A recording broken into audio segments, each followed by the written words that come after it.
আসসালামু আলাইকুম ওরহমতুল্লাহি ওয়াবারাকাতুহু।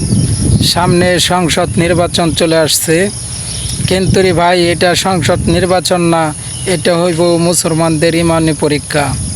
যারা মুসলমান তারা তো বেছে নেবে মুসলমানদের দল, আর যারা নাকি ইমানদার না বেঈমান তারা তো বেছে নেবে সেই দল।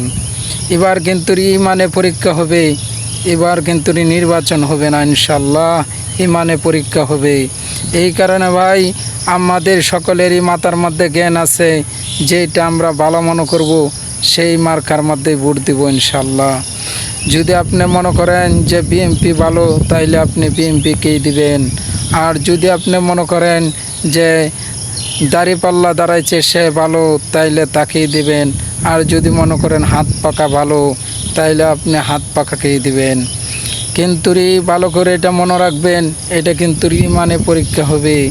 এই কারণে যারা মুমিন চেষ্টা করবেন যেন ইসলামী দলগুলোর মধ্যেই দিতে। আর আপনারা তারপরেও নিজের গতিতে দিবেন, নিজে চিন্তা ভাবনা করে তারপরে দিবেন। কারণ আমার একটা ভোটের কারণে একজন মানুষ এরকমভাবে রাজা হয়ে যাবে, আমার একটা ভোটের কারণে সে ফেল হয়ে যাবে।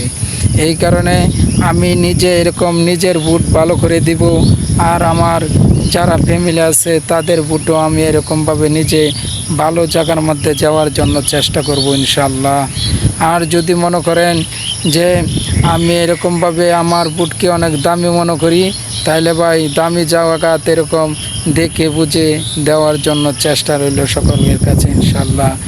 আর আপনারা কমেন্ট বক্সের মধ্যে কমেন্ট করে যাবেন কোন দল সবচাইতে ভালো হবে। সামনে সংসদ নির্বাচনে যদি বিজয় হয় তাহলে কোন দল সবচাইতে ভালো হবে, এটা আপনারা সকলেই কমেন্ট করে জানায় দেবেন ইনশাল্লাহ।